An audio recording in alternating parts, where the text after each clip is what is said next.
അപ്പാർട്ട്മെന്റ്സിലൊക്കെ normally വളരെ ചെറിയ space ആയിരിക്കും വാഷ്റൂമിന് വരുന്നത്. പക്ഷെ നമുക്കത് പ്രീമിയം ആയിട്ട് ചെയ്തെടുക്കാൻ പറ്റും. നമ്മളിത് സീലിംഗ് ഗ്രിഡ് സീലിംഗ് ആണ് കൊടുത്തേക്കുന്നത്. ഇവിടെ കൊടുത്തേക്കുന്നത് റെയിൻ ഷവർ വരുന്ന രീതിയിൽ നമ്മൾ പ്ലാൻ ചെയ്തുകൊണ്ട് നമുക്ക് കറക്റ്റ് ആ ഒരു പ്രോപ്പർ സീലിംഗിൽ നിന്ന് വരാവുന്ന രീതിയിലാണ് നമ്മൾ ഈ ഒരു ഷവർ കൊടുത്തേക്കുന്നത്. അതുപോലെ തന്നെ ഷവർ ഏരിയയിൽ നമ്മൾ ഫ്ലെയിംഡ് ഗ്രാനൈറ്റ് ആണ് കൊടുത്തേക്കുന്നത്. നമ്മൾ WCയുടെ ലെഡ്ജ് വാൾ കൊടുത്തപ്പോ കുറച്ച് ഡെപ്ത് കൂട്ടി കൊടുത്തു. സോ അത് എന്തിനു വേണ്ടിയിട്ടാന്ന് വെച്ചാൽ നമ്മൾ സ്റ്റോറേജ് ഇവിടെയായിരുന്നു പ്ലാൻ ചെയ്തത്.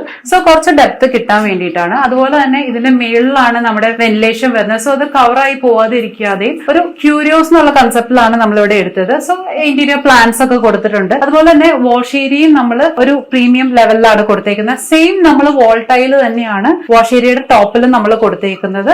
നമ്മളിവിടെ ടാപ്പ് കൊടുത്തേക്കുന്നത് നേരെ വാളിൽ നിന്ന് വരുന്ന രീതിയിൽ നേരത്തെ തന്നെ പ്ലംബിംഗ് വർക്ക് ചെയ്ത് വെച്ചേക്കുമായിരുന്നു. ഇവിടെ നമ്മൾ ലൈറ്റ് മിററും കൊടുത്തിട്ടുണ്ട്. സോ നമ്മൾ വാഷ്റൂം ഒക്കെ ചെയ്യുമ്പോൾ ഒരു കളർ തീമിൽ ചെയ്യുവാണെങ്കിൽ